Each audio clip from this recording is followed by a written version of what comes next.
안녕하세요. 신용회복위원회 이상철 변호사입니다. 이 시간에는 개인회생 파산에 대해서 설명을 드리도록 하겠습니다. 채무자분들과 상담을 하다 보면 본인이 이제 개인 파산 또는 개인 회생이 가능한지에 대해서 많이 물어보시는데 이 시간에는 두 번에 걸쳐서 두 번 나눠서 개인 회생, 개인 파산에 대한 신청 자격 그리고 절차 이런 부분들에 대해서 설명을 드리도록 하겠습니다.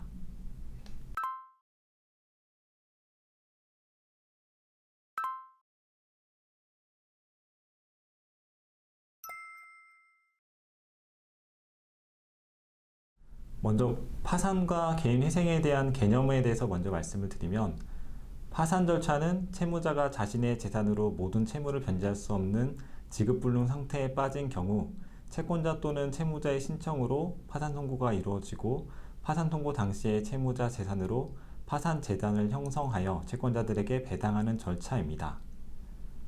즉 청산 절차를 의미하는 것이고 쉽게 말씀을 드리면 채무자에게 재산이 있을 때 그 재산을 처분해서 채권자들에게 나눠주고 그래도 남는 채무가 있다라고 하면 이 면책 절차, 성실하지만 불운한 채무자에게 파산 절차를 통해 변제되지 아니한 나머지 채무에 관하여 파산법원의 재판으로 책임을 면제시키는 제도, 즉 나머지 재산을 처분해서 채권자들에게 나눠주고 남는 재산이 있다라고 하면 법원의 결정으로 나머지 채무를 면책시켜주는 제도라고 할 수 있습니다. 그래서 청산 절차에 대해서 이제 말씀을 드렸는데 이 청산에서 제외가 되는 재산들이 있습니다. 이 부분에 대해서는 나중에 다시 설명을 드리도록 하겠습니다. 그리고 개인 회생은 파산의 원인인 사실이 있거나 그러한 사실이 생길 염려가 있는 개인 채무자로서 총 채무액이 무담보 채무의 경우 10억 원, 담보 채무의 경우 15억 원 이하인 급여소득자 또는 영업소득자가 3년 동안, 최대로 하면 5년 동안 일정한 금액을 변제하면 채무 잔액을 면책받을 수 있는 절차를 의미합니다.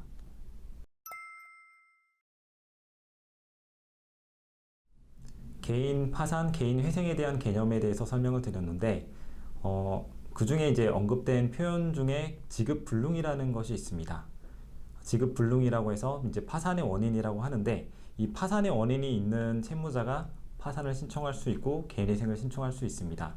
물론 개인회생을 신청하는 채무자의 경우에는 지금 당장 지급불능 상태는 아니다라고 하더라도 지급불능에 염려가 있는 채무자 같은 경우에 신청할 수 있는데 지급불능의 개념에 대해서 말씀을 드리면 채무자의 연령, 직업 및 경력, 자격 또는 기술, 노동능력, 가족관계, 재산 부채의 내용 및 규모 등을 종합적으로 고려하여 채무자의 재산, 신용, 수입에 의하더라도 채무의 일반적 계속적 변제가 불가능하다고 객관적으로 판단되어야 판단되는 그런 상태라고 볼 수 있습니다. 쉽게 말씀을 드리면 채무자 현재 상황으로는 채무를 제대로 일반적 계속적으로 변제할 수 없는 그런 상태다 라고 보시면 될 것 같습니다. 그리고 만약에 원래 변제해야 되는 기간을 도과해서 연체가 됐다라고 하면 이 지급불능 상태에 있는 것으로 추정을 하게 됩니다. 이와 관련해서 대법원 결정을 보시면 채무자의 장래소득, 생계비, 가용소득의 규모 등에 관한 구체적 객관적인 평가를 거치지 아니하고 단지 채무자가 젊고 건강하며 부양자 수가 적다는 등의 추상적, 주관적 사정에 기하여 채무자의 지급불능 상태를 부정할 수 없다라고 결정을 한 게 있는데 나이만 가지고 판단을 하지 말라는 것입니다. 나이가 젊다고 해서 무조건 파산이 안 되거나 지급불능 상태가 아니다 이렇게 볼 수 있는 게 아니라는 것입니다. 이 대법원 결정의 구체적인 사례를 보면 채무자가 총 채무액이 4,362만 원이었습니다. 그리고 채무자는 군대를 제대한 1973년생 남자로서 신체적, 정신적으로 건강한 노동능력을 가지고 있었습니다. 미혼이었고 어머니를 부양하고 있는 외에 다른 부양가족은 없었습니다. 그리고 가족이 임차한 아파트에 무상으로 거주하고 있으면서 과일 도매상에서 배달 업무에 종사하면서 월 76만 원가량의 소득을 얻고 있었습니다. 여기 1973년생 남자라고 되어 있는데 이 대법원 결정이 2008년도에 있었습니다. 이 당시 무렵에 이 채무자는 30대 중후반의 나이였다고 보시면 됩니다. 이게 대법원 결정인데요. 그 대법원 까지 올라오게 된 그 이유가 하급심, 이 하급심은 광주지방법원이었습니다. 하급심에서는 이 채무자의 나이가 젊다는 점을 고려해서 지급불능 상태가 아니다라고 판단을 했습니다. 따라서 이제 파산 신청을 기각을 했는데 대법원에서는 나이만 가지고 판단할 것이 아니고 여러 가지 사정을 종합적으로 고려해서 지급불능 상태인지를 판단해야 된다라고 결정을 한 사례입니다. 이 사례에서 보시면 일단은 총 채무액이 4,300만 원으로 적지 않은 채무가 있었고, 그리고 비록 이제 채무자가 젊고 건강하기는 했지만 어머니를 부양하고 있었습니다. 부양 가족이 있었어요. 여기 기재하지는 않았지만 어머니에게 장애가 있었습니다. 장애가 있는 어머니를 부양하고 있었고, 그리고 그냥 놀고 있었던 게 아니에요. 실제로 일을 하고 있었는데 그 소득이 월 76만 원 상당이었습니다. 따라서 어머니를 부양하면서 두 명이 살기에는 부족한 그런 소득이었기 때문에 대법원에서는 지급불능 상태를 인정했고, 이런 상태에서는 채무를 제대로 변제할 수 없다라고 인정을 해서 파산을 받아준 경우라고 볼 수 있습니다.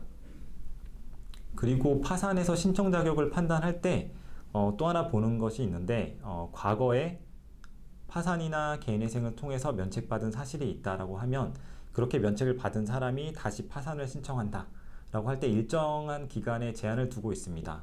이렇게 예전에 파산을 통해서 면책을 받은 때로부터 7년이 경과하지 않았다거나 아니면 개인회생을 통해서 면책을 받은 때로부터 5년이 경과하지 않았음에도 불구하고 파산을 신청하면 이게 이제 면책 불허가 사유로 되어 있기 때문에 면책 불허가 사유가 있는 상태에서 파산을 신청한 것은 신청을 하는 경우에는 이 절차를 남용한 것으로 보고 파산 신청을 기각하고 있습니다. 이렇게 파산 절차를 남용한 경우에는 파산 신청을 기각하는데 대표적으로 그 파산 절차의 남용에 해당하는 사례는 다음과 같습니다. 채무자가 현재는 지급불능 상태이지만 계속적으로 또는 반복하여 일정한 소득을 얻고 있고, 이러한 소득에서 필수적으로 지출하여야 하는 생계비, 조세 등을 공제한 가용소득으로 채무의 상당 부분을 계속적으로 변제할 수 있기 때문에 회생 절차 또는 개인회생 절차 등을 통하여 충분히 회생을 도모할 수 있다고 인정되는 경우, 그러면 이런 상태에 있는데 파산을 신청하는 것은 절차를 남용하는 것이다 라고 해서 기각을 시키고 있습니다.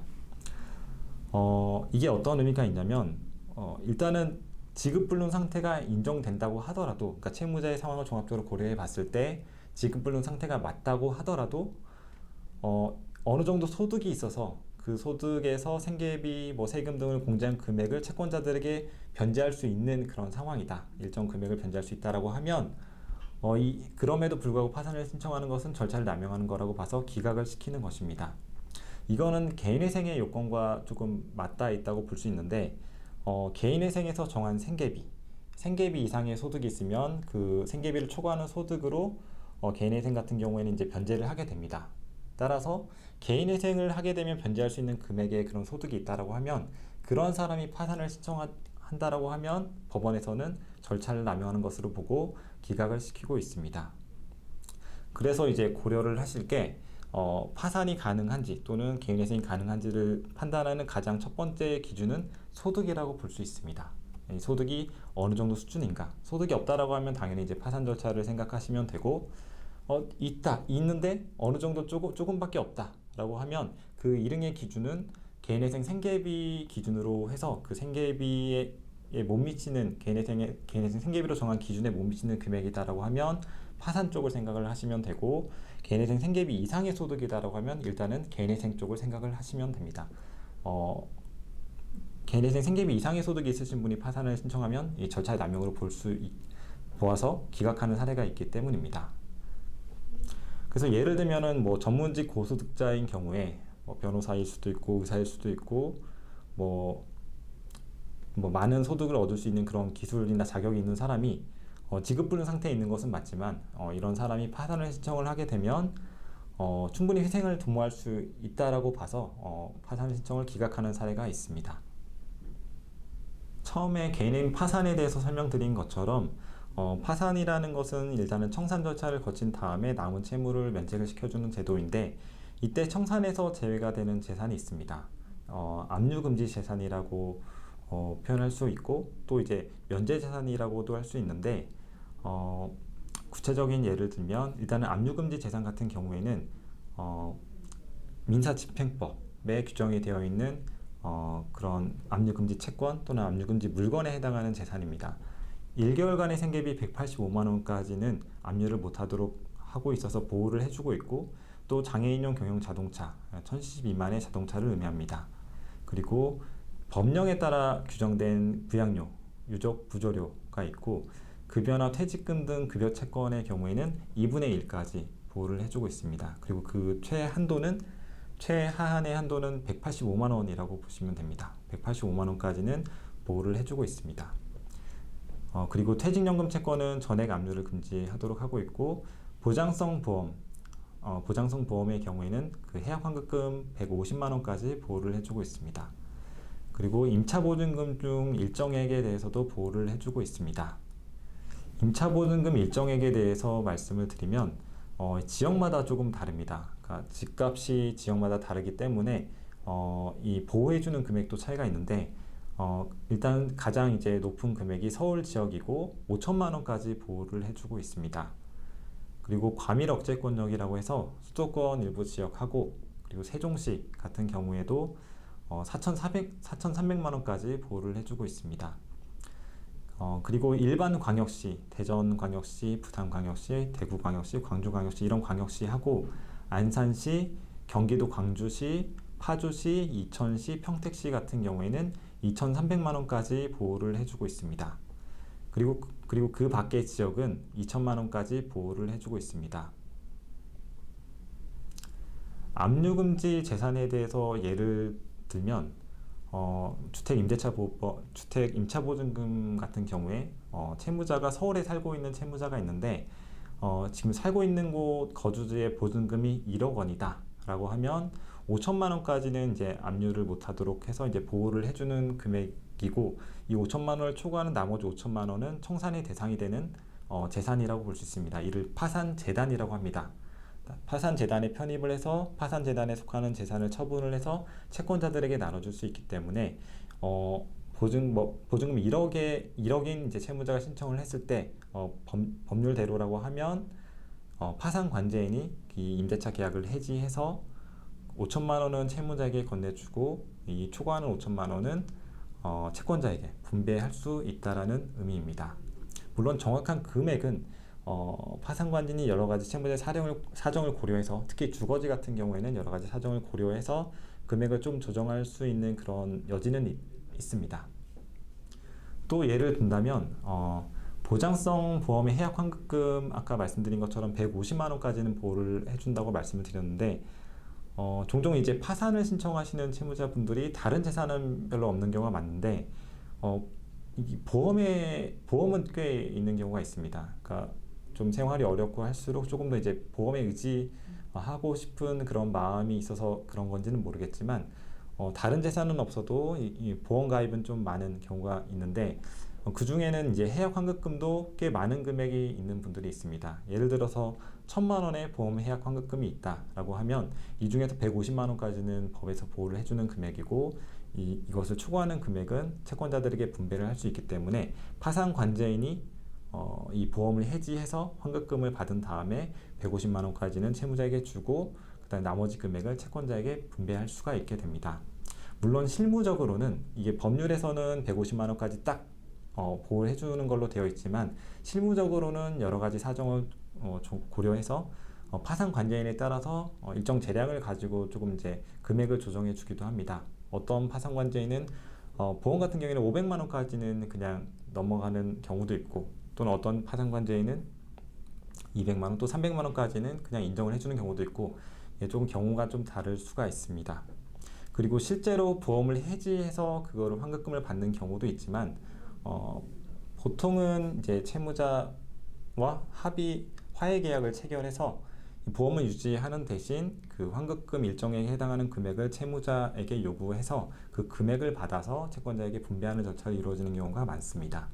아무래도 채무자 입장에서는 이게 실비보험이라든지 이런 것들은 앞으로도 보장을 받아야 될 필요성이 있고, 오래 전부터 이제 계속 보험을 가입했던 보험이고 하기 때문에 이제 유지를 할 필요성이 있고, 이에 대해서 이제 파산 관제인 같은 경우에는 사실은 그 보험 해지 자체가 목적이 아니라 그 보험 해지를 통해서 받은 금액, 돈을 가지고 이제 채권자들에게 나눠주는 게 목적이기 때문에 그 해당하는 금액만 채무자한테 받을 수 있다라고 하면 굳이 보험을 해지시킬 필요가 없게 되기 때문에 이런 식으로 화해계약을 체결해서 절차를 진행하는 경우가 많습니다.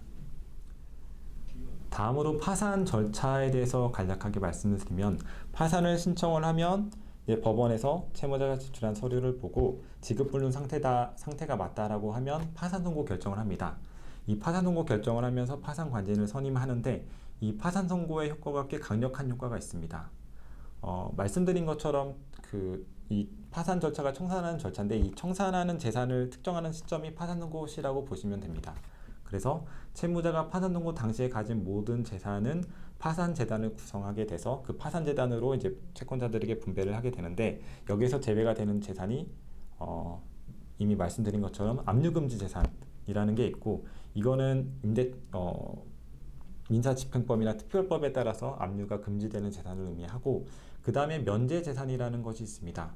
면제재산은 항목이 두 가지인데, 하나는 임차보증금 중 일정액이 있고, 그 다음에 또 하나는 6개월간의 생계비, 지금 기준으로 하면 1110만 원, 그러니까 185만 원을 1개월간의 생계비로 봐서 6개월을 계산하면 1110만 원이 됩니다. 이 두 가지 항목에 대해서 파산 절차를 진행하는 법원에 별도로 면제재산을 신청하는 것입니다. 따라서 법원에서 면제재산 결정을 하면 그거는 청산 절차에서 제외가 됩니다. 그 다음에 이제 파산 선고 이후에 채무자가 새롭게 취득한 재산이 있다라고 하면 그 재산은 신득재산이라고 해서 파산재단에서 제외가 됩니다. 따라서 채무자가 그거를 보유할 수가 있고 관리 처분할 수가 있습니다. 예를 들면 파산 선고 이후에 아버지가 돌아가셔서 아버지로부터 어떤 재산을 상속받는다든지 하는 경우에는 그 상속받은 재산은 이 파산에서 청산이 되는 그런 대상에서 제외가 되는 그런 재산이라고 볼 수 있습니다. 그리고 파산 선고 결정을 하면 이 파산 재단에 해당하는 재산을 처분하고 관리하는 권한이 파산 관제인에게 전속하게 됩니다. 따라서 파산 관제인은 임대차 계약을 해지할 수도 있고, 보험 계약도 해지할 수가 있고, 채무자에게 자동차나 부동산이 있다고 하면 그거를 채무자 동의 없이도 처분할 수가 있습니다. 그리고 파산 채권자 입장에서는 파산 선고가 나면 채무자에게 별도로 추심이나 독촉을 할 수가 없고, 파산 절차를 통해서만 변제를 받을 수가 있습니다.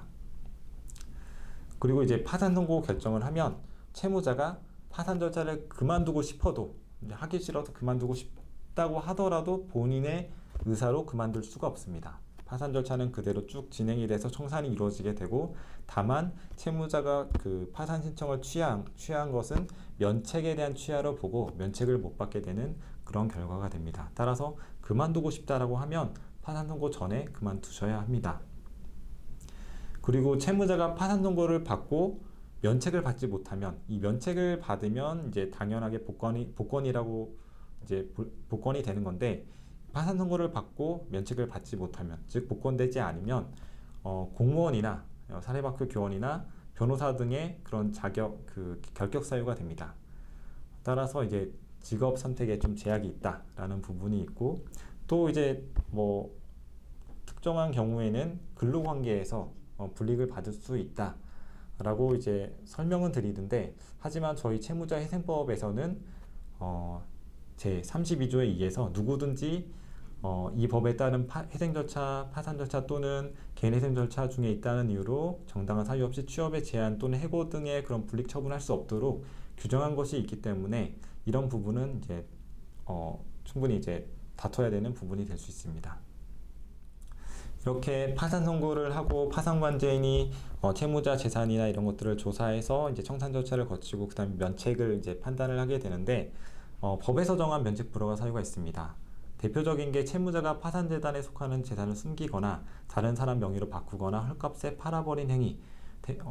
예를 들면은 이제 채무자가 본인이 가지고 있는 유일한 재산을 파산하기 전에 자기 친구에게 넘긴다든지 아니면 자기 가족, 자녀에게 넘긴다든지 하고 나서 본인은 이제 재산이 없다고 하고 파산을 신청하는 경우, 이런 게 대표적으로 재산을 숨긴 경우, 재산을 은닉한 경우, 다른 사람 명의로 바꾼 경우, 이렇게 예를 들 수가 있습니다.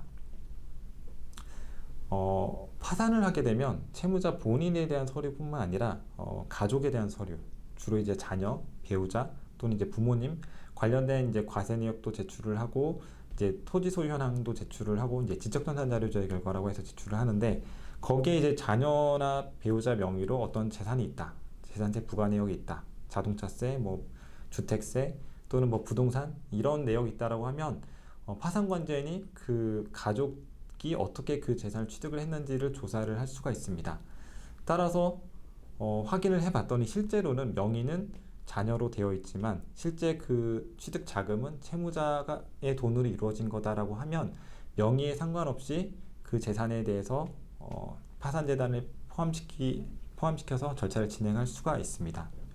뭐 부인권을 행사한다든지 여러 가지 방법을 통해서 채무자의 파산재단에 편입을 시켜서 채권자들에게 분배를 할 수가 있기 때문에 그렇게 안 하시는 게 좋습니다. 파산을 신청하기 전에 보험계약자 명의를 바꿔서 그 환급금을 받을 수 있는 주체를 바꾼다든지 아니면 뭐 임대차 계약의 그 계약자를 바꿔버린다든지 아니면 정말 단순하게 자동차를 넘긴다든지 뭐 부동산을 넘긴다든지 이런 것들은 파산 절차에 도움이 되지 않습니다. 면책 불허가 사유가 될 수가 있기 때문에 있는 그대로 진행을 하는 게 좋습니다. 그리고 채무를 허위로 증가시키는 행위라든지 그리고 채무자가 과다한 낭비나 도박 등을 해서 현저히 재산을 감소시키거나 과다한 채무를 부담하는 행위도 면책 불허가 사유로 되어 있습니다. 과다한 낭비나 도박을 해서 현저히 재산을 감소시키거나 과다한 채무를 부담하는 행위로 되어 있기 때문에 도박을 하긴 했지만 그 정도가 좀 적고 그걸로 인해서 재산을 잃은 것도 뭐 미미하고 하는 정도라고 하면 당연히 뭐 면책 불허가 사유는 아닙니다. 도박을 한 번이라도 했다고 해서 면책 불허가 사유가 되는 것은 아닙니다. 그리고 채무자가 신용거래로 구입한 상품을 현저히 불리한 조건으로 처분하는 행위, 뭐 카드깡이라고도 이제 뭐 표현을 하는데 그 신용카드로 예를 들어서 1,000만 원짜리 시계를 구입을 해서 그 다음 날에 800만 원에 팔아서 이걸 현금화해서 사용을 했다라든지 이런 부분들은 이제 면책 불허가 사유가 될 수가 있습니다. 그리고 파산의 원인이 있는 사실을 알면서 어느 채권자에게 특별한 이익을 줄 목적으로 뭐 그렇게 하지 않아도 되는데 그런 의무가 없는데 일부 채권자에게만 변제하거나 담보를 제공하는 행위도 면책 불허가 사유이고 그리고 채무자가 허위의 채권자 목록을 제출하거나 그리고 재산 상태에 관해서 허위의 진술을 하는 경우에도 면책 불허가 사유입니다. 이게 가끔 이제 문제가 되는 게 그 개인 채권자들을 채권자 목록에서 이제 빠뜨리는 경우가 있습니다. 일부러 자기가 친구한테 돈을 빌렸는데 또는 가족에게 돈을 빌렸는데 그 친구나 가족은 채권자 목록에서 제외를 하는 겁니다. 이렇게 하는 이유는 여러 가지가 있을 수가 있는데 일단은 뭐 가족이나 친구에게 본인이 이제 파산을 하는 사실을 알리기 싫은 경우가 있고 또는 이제 가족이나 친구한테 빌린 돈은 자기가 어떻게 해서든지 갚아야 되겠다라는 생각으로 파산해서 제외시키고자 하는 경우도 있고 또 어떤 경우는 그 채무자의 재산 상태에 대해서 너무나 잘 알고 본인의 소득에 대해서 너무나 잘 알고 있는 채권자, 개인 채권자, 친구나 뭐 이런 가족이기 때문에 이런 사람들을 파산 절차에 포함을 시키면 본인이 불리해질 것 같다 라고 해서 일부러 제외를 시키는 경우도 있습니다. 또는 사채업자나 어떤 이제 조금 뭐 험악한 협박을 당하거나 해서 너무나 그게 좀 시달리는 게 무서워서 제외를 하고자 하는 그런 경우도 있는데 어쨌든 본인이 알고 있는 채권자인데 일부러 제외를 시키는 것은 허위의 채권자 목록의 제출이기 때문에 면책 불허가 사유가 될 수가 있습니다. 그리고 채무자가 파산 선고를 받기 전 1년 이내에 파산의 원인인 사실이 있음에도 불구하고 그 사실이 없는 것으로 믿게 하기 위하여 그 사실을 속이거나 감추고 신용거래로 재산을 취득한 사실이 있을 때 그리고 처음에 이제 설명드린 것처럼 과거 일정 기간 파산 면책일부터 7년, 회생 면책일부터 5년 이내에 면책을 받은 일이 있는 때 이럴 때 파산을 신청하면 면책 불허가 사유로 규정이 되어 있기 때문에 면책 불허가 결정을 받는 게 아니라 이런 그 과거 일정 기간 안에 이제 면책받은 사실이 있으면 파산 신청 자체가 기각이 됩니다. 면책 불허가 사유가 없는 경우라고 하면 법원에서는 면책 결정을 해야 됩니다. 특별히 면책 불허가 사유는 없는데 채무자의 그런 상황을 보니까 면책을 해주기 싫다라고 판사가 생각을 하더라도 법에서 정한 면책 불허가 사유가 없으면 면책을 해야 됩니다. 이렇게 면책 결정을 하면 파산 채권자에 대한 채무 전부에 관해서 책임이 면제가 되고 당연히 복권돼서 파산 선고로 인한 불이익을 받지 않게 됩니다. 그리고 중요한 부분이 있는데 그 파산 채권은 그것이 채권자 목록에 기재가 되지 않았다고 하더라도 비면책 채권이 아니면 면책의 효력을 받습니다. 그래서 하다 보니까 조금 예전에 오래전에 대출을 받다 보니까 그 대출이 양도되고 또 양도되고 또 양도돼서 채무자가 이제 모르는 사이에 본인이 이제 알고 있는 모든 채권자를 다 해서 기재를 해서 면책을 받았는데 나중에 가서야 자기가 몰랐던 그런 채권이 발견이 됐다라고 하면 그 채권이 누락이 되었다고 하더라도 일단 면책의 효력이 미치는 게 원칙입니다. 그리고 그 파산 면책은 파산 채무자에게만 효력이 있고 보증인까지 다 면책이 되는 것은 아닙니다. 따라서 채권자는 채무자가 파산 면책을 받게 되면 보증인에게 청구해서 받을 수가 있고 또 물상 보증인이 제공한 그 담보가 있으면 그거를 실행해서 채권의 만족을 얻을 수가 있습니다. 그리고 면책 결정이 확정이 되면 법원에서 한국신용정보원으로 이제 통보를 합니다. 그러면 한국신용정보원에서는 그동안 채무자에게 뭐 연체 정보가 있다라고 하면 그거를 삭제를 하고 이 파산 면책에 대한 정보를 등록을 하게 됩니다.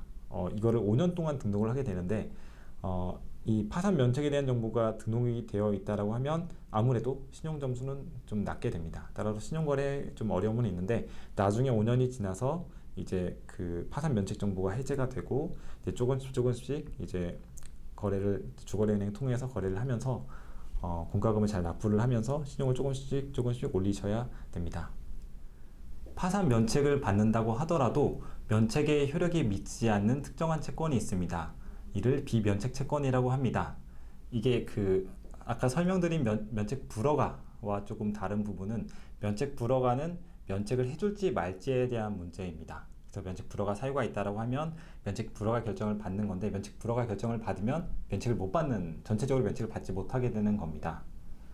하지만 비면책 채권은 면책을 받지만 특정한 채권 몇 개에 대해서는 면책의 효력이 없는 것을 의미합니다. 대표적인 게 조세, 세금이 있고 그리고 벌금, 과료, 형사소송 비용, 추징금 및 과태료가 있습니다. 그리고 채무자가 고의로 가한 불법행위에 의한 손해배상이 있는데 예를 들면 사기죄를 통해서 형사유죄 판결을 받고 뭐 형사처벌을 받았다라고 하면 해당 그 사기로 인한 피해금, 손해배상금은 비면책 채권입니다. 따라서 파산해서 면책을 받는다고 하더라도 다시 갚아야 되는 채무입니다. 뭐 사기뿐만 아니라 여러 가지 다른 그 형사 책임, 형사 처벌을 받는다. 고의 범으로 인해서 형사처벌을 받는다라고 하면 뭐 횡령, 배임 여러 가지가 있는데 이런 부분들로 인한 손해배상은 비면책 채권이다라고 보면 됩니다. 그리고 채무자가 중대한 과실로 타인의 생명 또는 신체를 침해한 불법행위로 인하여 발생한 손해배상도 비면책 채권입니다.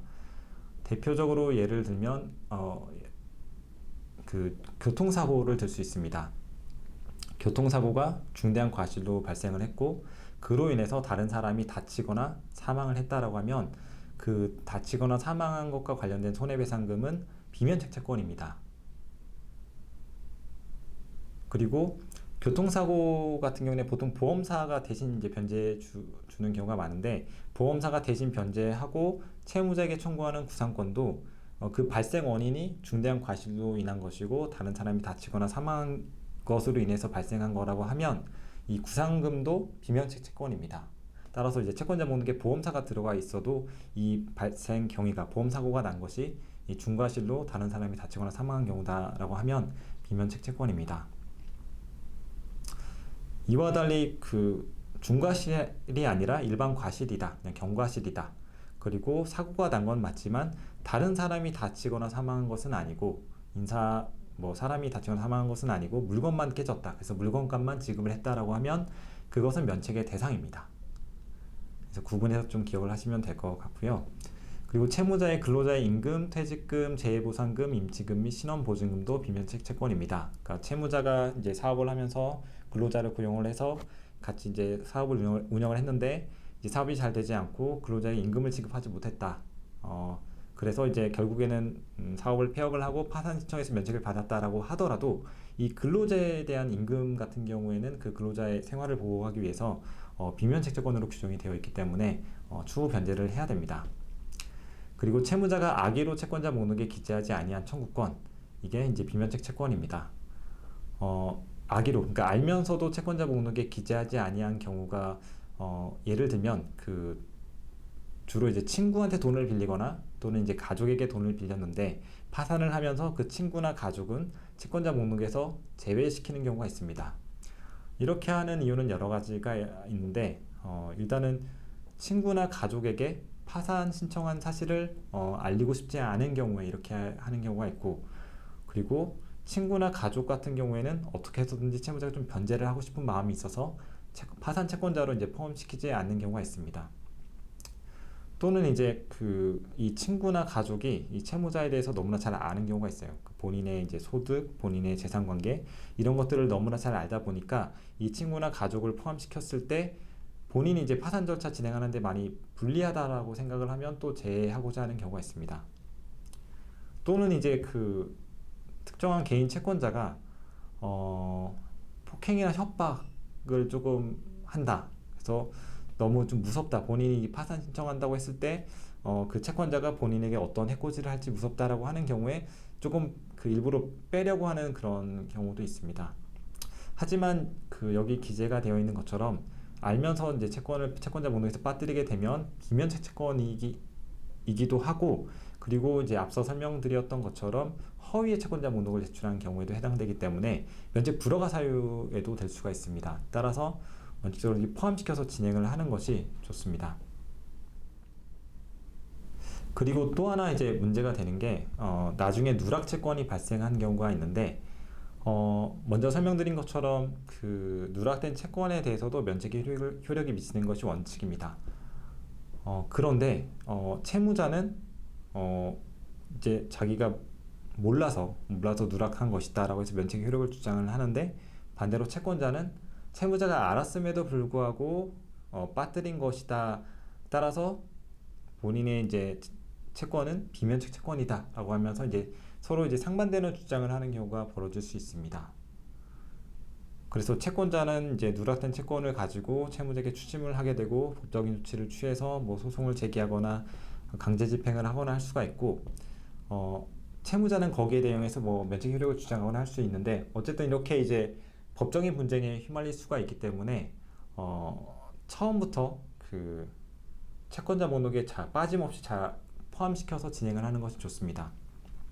그래서 신용정보상에 나와 있는 대출이나 연체정보 등록이 되어 있는 그런 채권자도 다 포함을 시키고, 또 법원에 본인 관련된 사건을 다 조회를 해서 거기에 이제 있는 채권자들도 다 포함을 시켜서 어쨌든 최대한 빠짐없이 절차를 진행하는 것이 나중에 면책까지 받았는데 또 다른 법적인 그런 분쟁에 휘말리는 것을 막는 데 도움이 될 수가 있습니다.